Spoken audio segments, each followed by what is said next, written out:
Hello everybody, this is Kiyoshi here and welcome back to another episode of Kiyoshi's Aquarium. And in this video I'll be talking about the type of products that I use for my 3-gallon Betta aquarium. So without further ado, let's get started. First of all, this is a 3-gallon, I think like 9.5 times 9.5 times 9.5 inches. It's a square shape. I think this is the Aquarium rimless 3-gallon aquarium. It's a pretty cool aquarium. It has a good look to it. I would love to be more like rectangle. So Betta has more room to swim around because Betta is you know a horizontal swimmer. But still, I think this is pretty cool. I got it at a really good deal at Paco. I think this sells for maybe around $30 in general, but I think it was on sale for like $13.99 or $12.99. So yeah, it was a really good deal, so I picked it up. It's full glass. I do recommend it. It's kind of thick. The glass. I also have a 1-gallon tank. I currently use as my quarantine tank for my nano fish or shrimps, or and also like a last minute additional tank just in case, if another betta fish pop up. Because if you've heard my previous stories, I never thought about getting this particular alien betta anyway. I was shopping at Paco for my dog related stuff, but yeah, I saw this poor little kid. I just have to rescue it. You just never know. It's a good idea to always have a extra tank, whether it's a running tank or it's just an empty tank you just store it somewhere. You never know. Sometimes things pop up. So yeah, this is the aquarium. The other thing I really like about this aquarium is the lid. It comes with a lid, and it's all glass. It's pretty cool. Currently my lid set up, let me show you. Currently this is how the lid is set up. I leave this little room right here, so for the air pumps, the heater, so it can, there's a little room for it, and leaves that little tiny gap, which helps me easier for it to lift up and all that. So yep, this is what I have for the main aquarium. Once again, I got it doing on sale, so I highly recommend it. If you can wait for it to go on sale. It's less than half of the price. Next, substrates. It's just very typical. I think I have the Imagitarium substrate. These are just the natural looking rocks. I have the tiny rocks. On top of it is those more smooth surface, large and small bags of just, I think, lighter colored rocks. And then for the bottom, the brown rocks, those are the Imagitarium, I think 5-pound bags. I always have those for all of them, my aquariums, except I have sands, black sands or white sands. But it's all Imagitarium brand. And like I said, I try to keep the cost low here. Find something that's worth the money and then not expensive. Low maintenance, low tech as possible. Yeah, so I got that. I think that was $5. $5 for 5 pounds or something like that. Pretty good. And then the top rocks are $4.99. I think $4.99 a bag. I think that's around 2 pounds or something like that. Anyways, so my whole substrate, it's cost me less than $10. Yeah, but if you start your aquarium brand fresh, the top rock, those rounded larger size rocks, I just pull it from my other aquariums because they already have some bacteria on it. I did not use like brand new opened up kind of rocks, but if to buy it, I think that's around $5 for about a pound or 2 pound worth of bags. So yeah, that's just general idea. I think that's also a Imagitarium brand. There's various to go for. I try to go for a more natural but clean look. I love sand too. I also have aquariums. My 10-gallon is made with black sand. It just, for this particular one, I try to have like a rock because I do plan to put shrimps in it.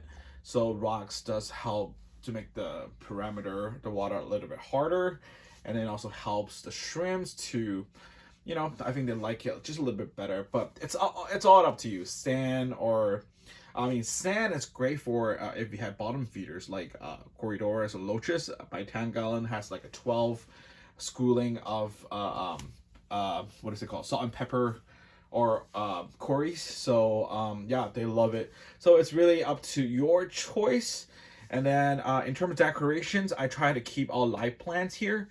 I have a bunch of Java moss and a bunch of Java ferns. That's all I have. If you guys have seen my other video, I try to grow Anubias. I have Anubias in my 10-gallon and also a my other 5-gallon tanks. However, like I mentioned, if you for any reason the Anubias do die, they kind of sting pretty bad. So I mean, those tanks already had Anubias over the years, like 3 years, three plus years. There's been meltdown, there's been new leaves, so it's cool. For this new tank, which I set up not long ago, I try to avoid Anubias by all means. So I have Java ferns. Java ferns is a great beginner type of plant. I have it in all my aquariums. They never failed me. Low maintenance. You don't really have to do anything. You know, even they don't require much of a light. You have good lights, great. You don't have good lights, that's fine too. They will just live pretty well. So I do recommend Java ferns for any beginner aquatic plant keepers. Those are really good. And of course, Java moss, you cannot go wrong with Java moss. Another very low maintenance, very widely available, easy to take care kind of plant. With lighting, without lighting, it will all survive. I mean, it's very hard to kill Java moss. If your aquarium does end up killing Java moss, something is seriously wrong over there. Yep, especially if you have invertebrates like you know, baby fries or shrimps, crabs, all that. They love it. Even algae eaters, you know, sometimes when they're really hungry, there's nothing to eat, they might find some little things here and there from there. And then up in the front, let me see what else I have. I got the Betta Hammocks, 2 of it. Those are, let me see what those brands are. Those are actually Zumad Betta Hammock. Those are around $250 each.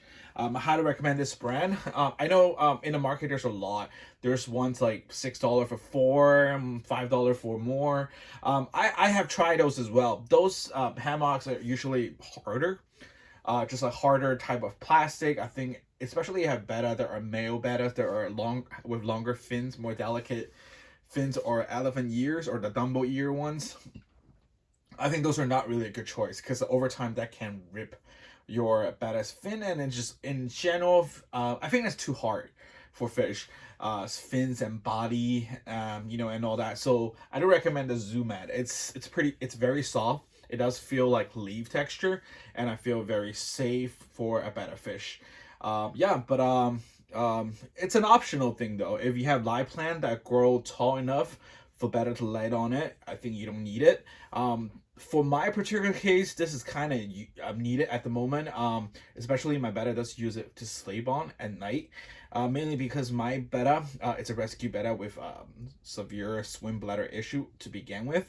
Now he's all normaled up, but yeah, out of my surprise. But yeah, she was having a major swim bladder issue, so this really helps her to not, you know, to go beyond that ways. Okay, what else? I also have this the cleaning magnet. It's a very tiny one. I don't remember what brand this is, but it's the very common ones you can find. The floating magnet. What is it called? I think it's Aquarium. I think Aquarium Mini magnet cleaner kind of stuff. Yep, it's not necessary. You know, I think I got it for maybe $4 or $5. It's unnecessary. All you can do, you can just use some paper towels. You know, those those waterproof, not waterproof, but you know, those wooden not like tissue paper, but normal paper towels or like a towel in general. You can just mop it with your hand. If you have a small aquarium, it's not a big deal. I didn't buy this for this particular tank. I just have extras because from my other tanks. Yeah, a lot of stuff that I'm talking, it's actually something I already have. I do not need to buy to set up this tank, but it's a good idea for me to like just mention it. So if you guys are interested, you guys can check it out. And then what else I have?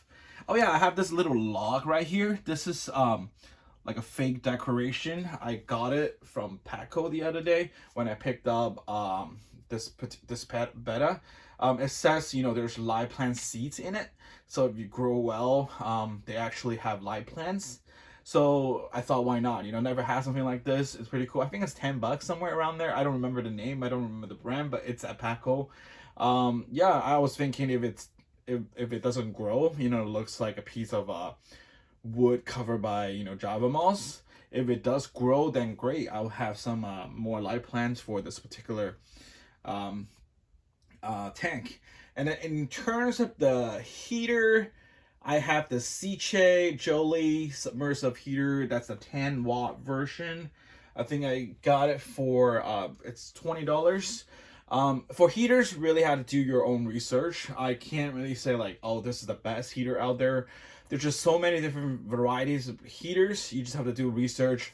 You know, how many watts you need it, the size, the power, as compared to the tanks, the brand, because, you know, every single brand, there's going to be people saying it failed, it killed my fish, it cooked my fish.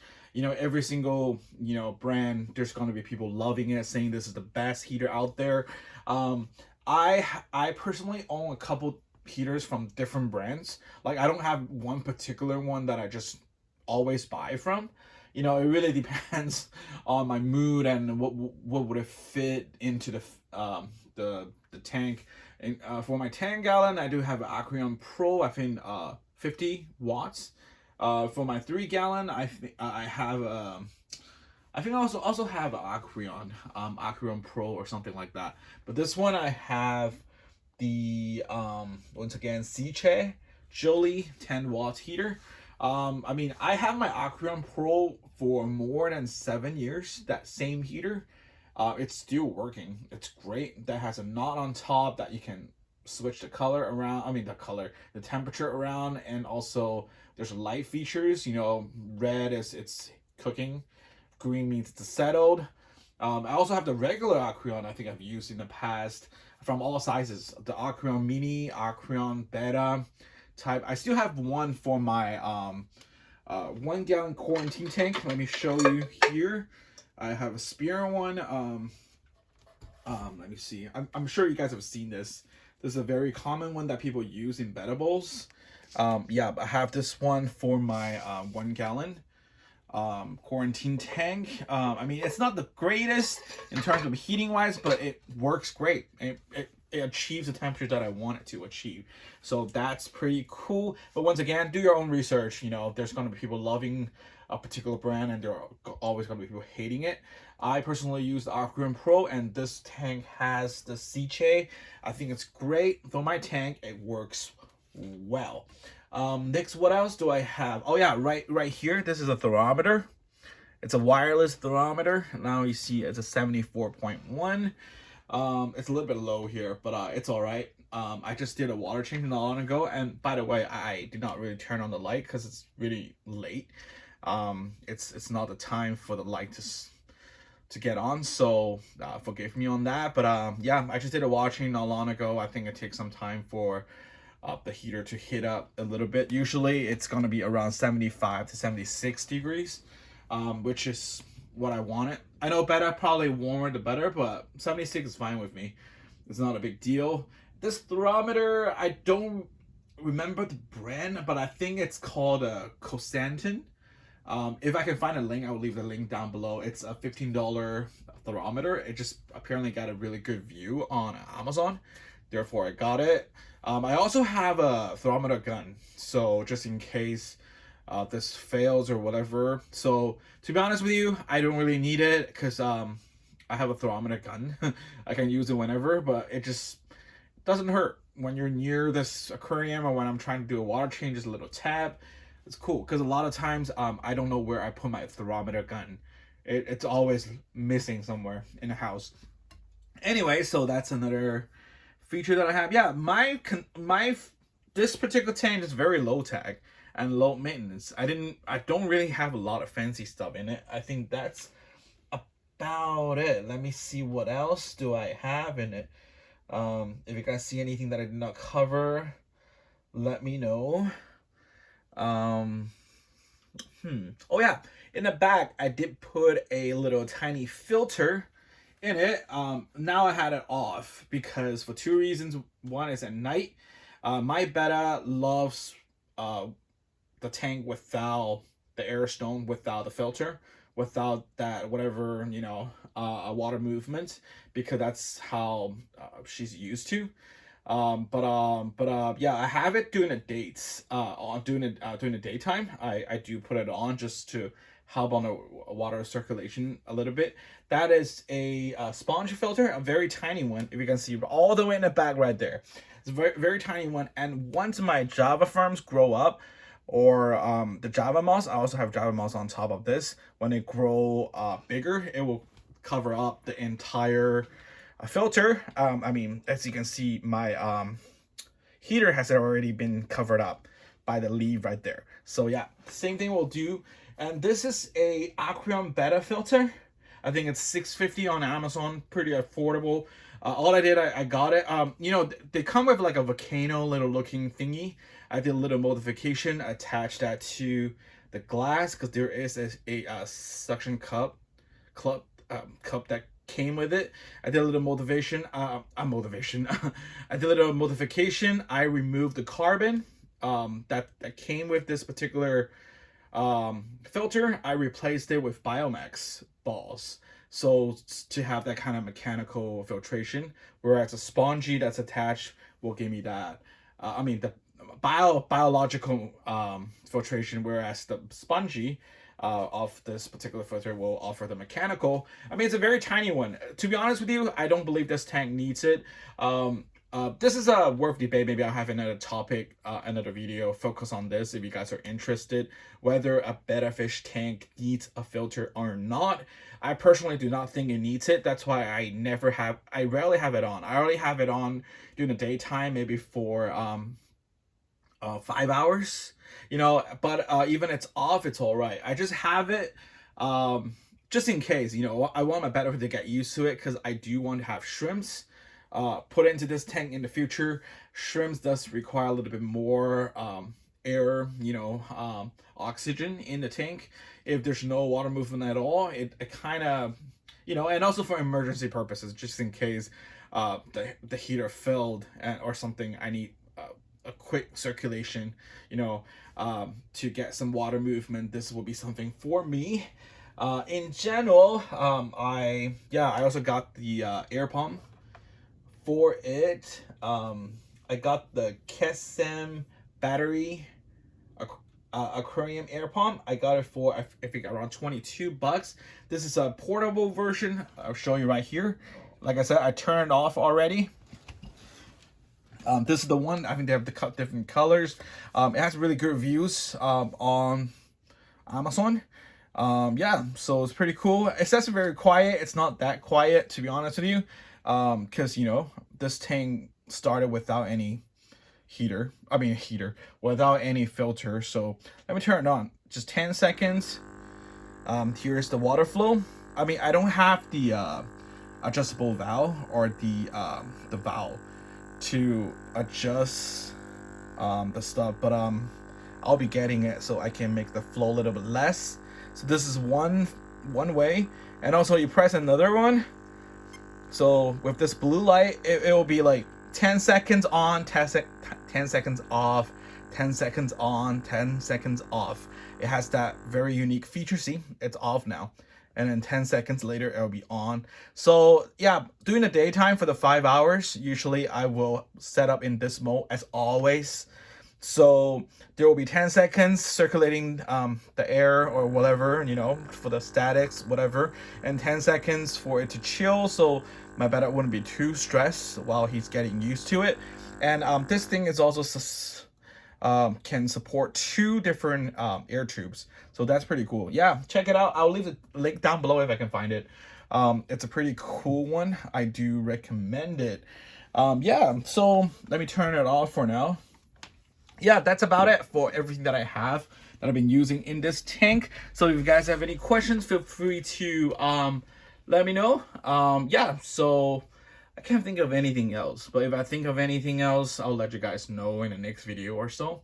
But yeah, for the time being, thank you guys so much for watching, and I'll talk to you guys in the next video. Bye bye.